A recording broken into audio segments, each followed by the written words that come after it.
Pada video kali ini, kita akan membahas materi tentang larutan elektrolit dan non-elektrolit. Nah, tapi sebelumnya, mari kita perhatikan fenomena berikut ini. Tayangan berikut ini memperlihatkan buaya memangsa belut, tetapi buaya yang mati. Mengapa demikian? Buaya menjadi mati dikarenakan belut yang dimangsa adalah belut listrik. Teman-teman, baru saja kalian simak video yang berkaitan dengan topik kita kali ini. Yuk kita lanjut menyaksikan video materi belajar pada kesempatan kali ini. Kalian tentu juga ingin tahu kenapa buaya bisa mati setelah memangsa belut listrik.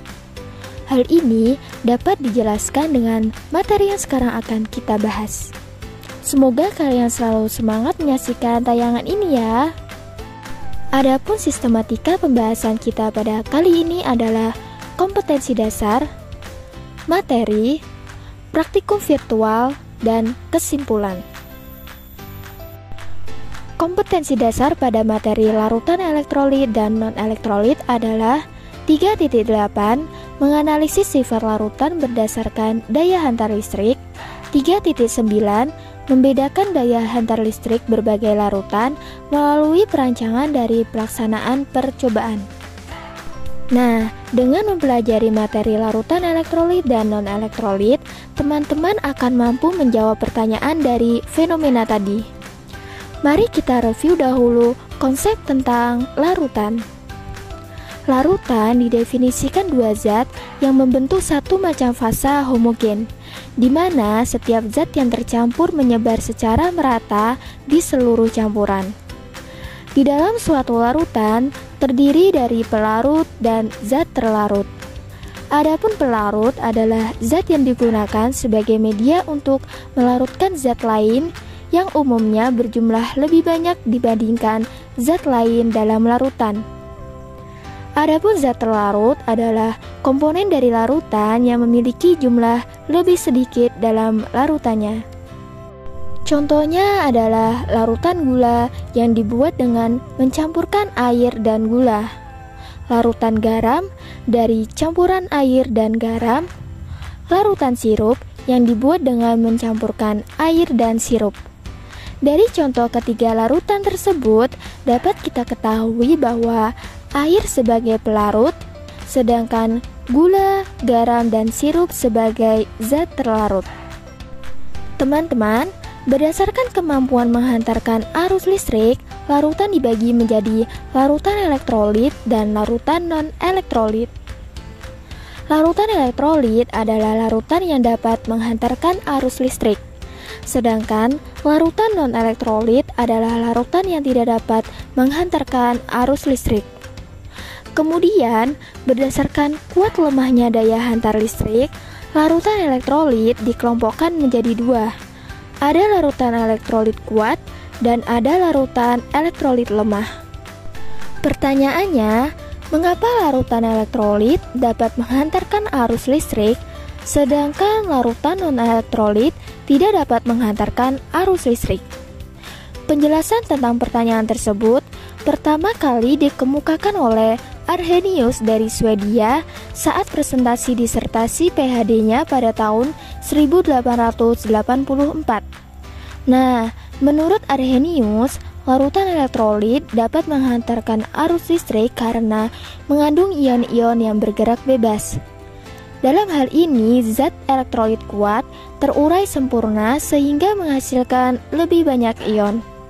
Sedangkan zat elektrolit lemah terurai sebagian sehingga jumlah ion yang dihasilkan lebih sedikit.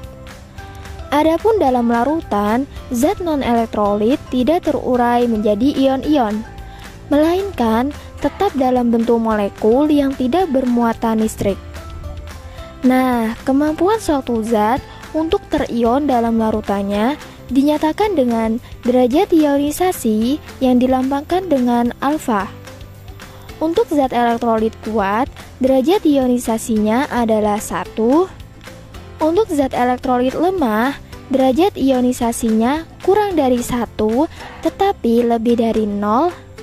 Dan untuk zat non-elektrolit, derajat ionisasinya adalah 0. Larutan elektrolit, baik yang kuat maupun yang lemah, dan larutan non-elektrolit dapat dibedakan oleh rangkaian alat yang dialiri oleh arus listrik. Oke teman-teman, untuk menguji daya hantar listrik suatu larutan, mari kita melakukan praktikum virtual atau virtual lab. Adapun tujuan dari praktikum kita kali ini adalah mengidentifikasi larutan elektrolit dan non-elektrolit pada suatu larutan.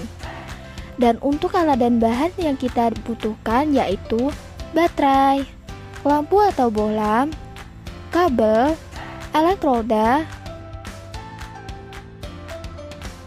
larutan garam, larutan gula, dan larutan asam cuka atau CH3COOH. Berikut ini ilustrasi untuk mendeteksi aliran listrik.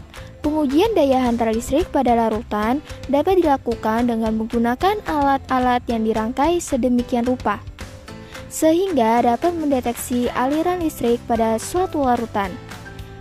Yang pertama kita menguji air garam. Pengujian pada air garam menunjukkan lampu menyala terang dan banyak gelembung gas pada elektrode. Mengapa demikian? Air garam dapat menghantarkan arus listrik karena NaCl dalam air terionisasi sempurna, menghasilkan ion Na+ dan ion Cl-. Reaksi ionisasi yang terjadi pada air garam adalah NaCl menjadi Na+ plus Cl-. Adanya ion Na+ dan ion Cl- yang bergerak bebas dalam air adalah penyebab mengapa air garam dapat menyalakan lampu dan menghasilkan banyak gelembung gas pada elektrode. Dari kedua indikator tersebut, dapat kita simpulkan bahwa air garam termasuk elektrolit kuat. Asam cuka. Pengujian pada air asam cuka menunjukkan lampu tidak menyala atau redup dan sedikit gelembung gas pada elektrode. Mengapa demikian? Larutan asam cuka terionisasi sebagian dalam air, sehingga hanya sebagian ionnya yang dapat bergerak bebas. Reaksi ionisasi yang terjadi pada asam cuka yaitu CH3COOH setimbang menjadi CH3COO- plus H+. Oleh karena itu, reaksi dari larutan tersebut adalah lampu tidak menyala atau redup, tetapi masih terdapat sedikit gelembung gas pada elektrode. Dari kedua indikator tersebut, dapat kita simpulkan bahwa air asam cuka termasuk elektrolit lemah. Air gula.